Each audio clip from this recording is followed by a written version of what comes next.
In the Mafia, wars aren't supposed to last.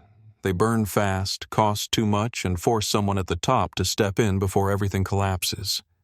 But this war didn't end. It dragged on, week after week, with no ceasefire, no mediation, no clear winner. And the silence that allowed it to continue came from the one man who could have stopped it at any moment: Lucky Luciano. At first, people assumed the delay meant indecision. Then they assumed weakness. But as the fighting continued, something strange became clear. Luciano wasn't failing to end the war. He was allowing it to do something for him. Every day the conflict dragged on, pressure increased, money disappeared, loyalties thinned, mistakes multiplied. And quietly, one name kept surfacing. In arguments, in reckless moves, in every attempt to push the war further than it needed to go. Luciano didn't intervene because intervention would have frozen the problem in place. Ending the war too early would have preserved everyone involved, including the one person who shouldn't survive it. So he waited. He watched. And he let time apply the kind of pressure no order ever could. This wasn't about choosing sides or winning battles. It was about letting the system exhaust itself until the real source of instability revealed itself and removed itself. When that finally happened, the war didn't need a peace deal. It simply lost its reason to exist. This is the story of how Lucky Luciano let a Mafia war drag on, not out of chaos, but calculation, until one name disappeared, and the violence stopped as quietly as it had begun. From the outside, the ongoing war looked like a failure of leadership. Money was bleeding out of the system. Violence was disrupting businesses. Allies were growing impatient. To many, the obvious solution was simple: step in, impose order, and force both sides to stand down. But for Lucky Luciano, doing that too early would have guaranteed a worse outcome. Ending a war while everyone still has strength preserves the very problems that caused it. Resentments stay buried instead of resolved. Reckless figures remain protected by the truce. And the moment pressure lifts, the same tensions resurface in a new form. Luciano had seen this cycle before. Peace imposed too quickly doesn't heal a system. It freezes it. By allowing the conflict to continue, Luciano changed the cost of participation. Every additional week forced people to choose how much they were willing to sacrifice. Money that could have been hidden was spent. Loyalty that could have been assumed had to be proven. Neutrality became harder to maintain. Over time, only those truly invested in the chaos kept pushing it forward. What made this approach effective was that time stripped away performance. Early in the war, everyone claimed restraint. As it dragged on, patience vanished. Mistakes became personal. Decisions grew emotional. Men stopped pretending to act for the family and started acting to protect themselves. That shift mattered. It revealed who was fueling the conflict and who was merely caught inside it. Luciano wasn't waiting for the war to end.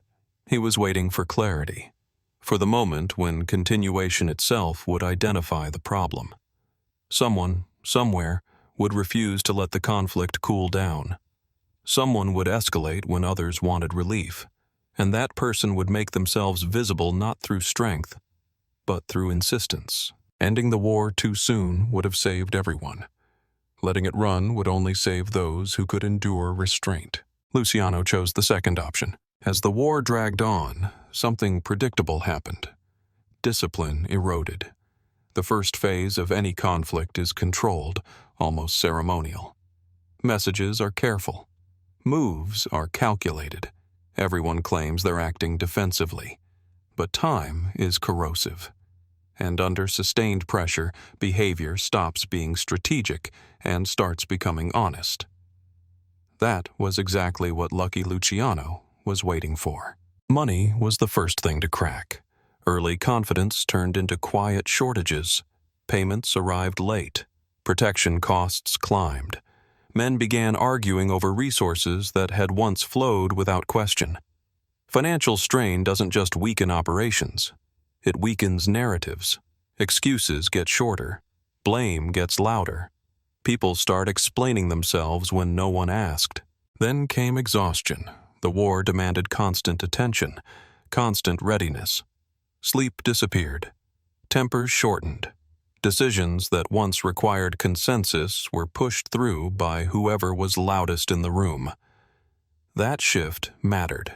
It revealed who needed the conflict to continue in order to justify their position, and who wanted it to end but lacked the authority to say so. Under that kind of stress, people talk, not publicly, but sideways. Complaints leak.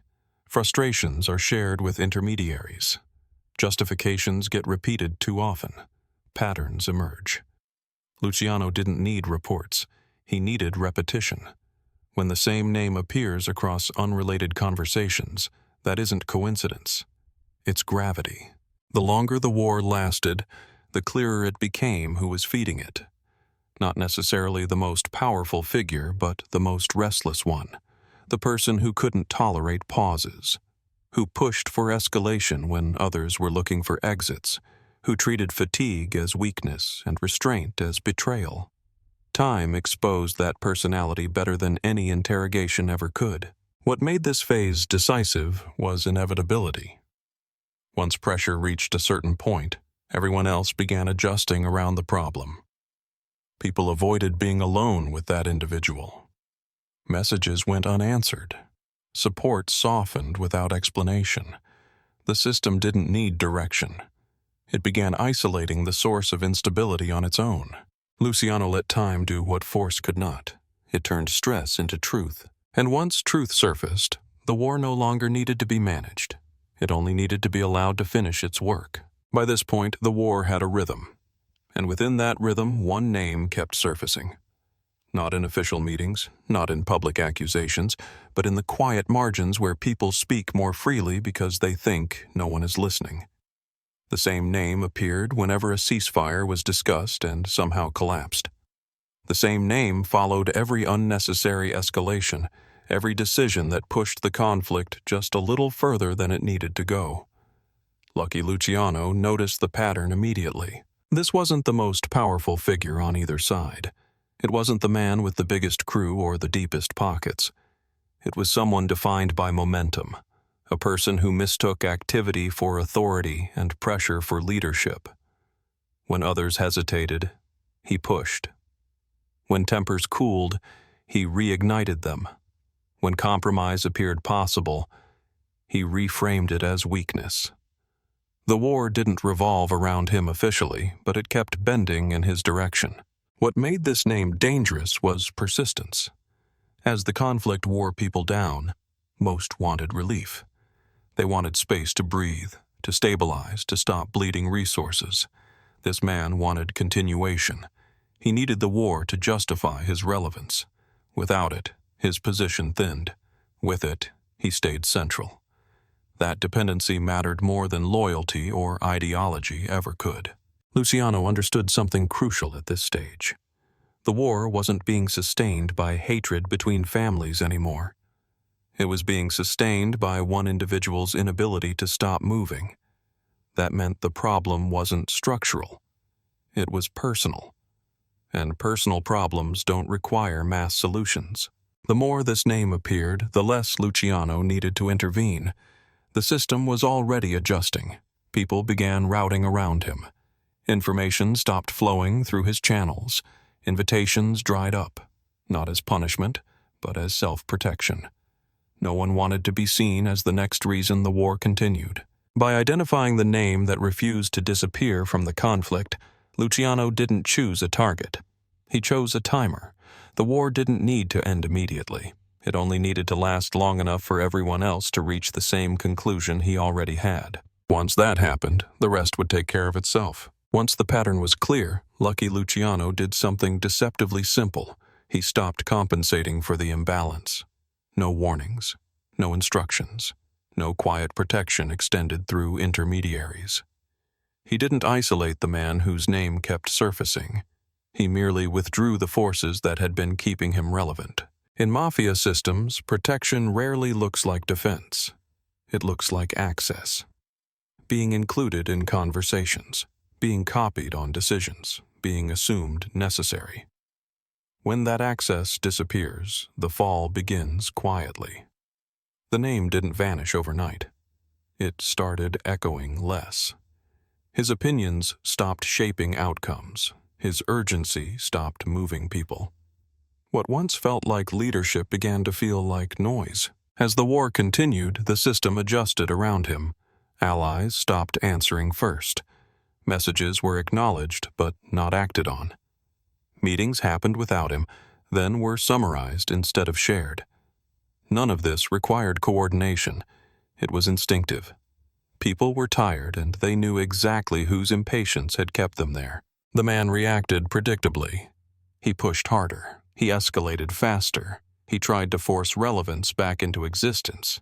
But escalation without backing is exposure. Each move confirmed what everyone already suspected, that the war no longer served the families, only him. And that made him dangerous to be near. Luciano never had to give permission for what followed. Once the system recognized the source of instability, it began protecting itself. Intermediaries distanced themselves. Support thinned. Cover vanished. The man wasn't attacked directly. He was left standing alone in a conflict no one wanted anymore. That isolation was irreversible. In the underworld, being feared can be survivable. Being unnecessary is not. When the pressure peaked, there was no one left to absorb the fallout for him, no faction willing to escalate on his behalf, no buffer between his decisions and their consequences. Luciano didn't erase the man. He let the environment make him unsustainable. And once a system stops needing someone, it doesn't argue about what happens next. The change didn't arrive with an announcement. There was no meeting where it was acknowledged, no message sent to confirm it. One day, the name simply stopped circulating. Conversations that once revolved around that figure moved on without mentioning him. Plans were discussed as if he had never been a factor. And almost immediately, the war began to lose momentum. That timing wasn't accidental. The conflict hadn't been fueled by loyalty or territory for a long time. It had been fueled by pressure. Once the source of that pressure vanished, there was nothing left to push against. Escalations slowed.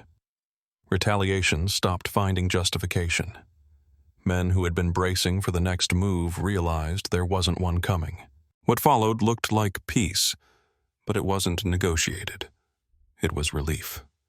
Resources were redirected quietly. Guards were reassigned. Communication lines reopened without ceremony. No one declared victory because no one needed to. The system had corrected itself the moment the destabilizing element was removed. Whether the name disappeared through arrest, exile, betrayal, or something quieter was never clarified. That ambiguity mattered. A clean explanation would have reopened questions. Silence allowed closure without scrutiny.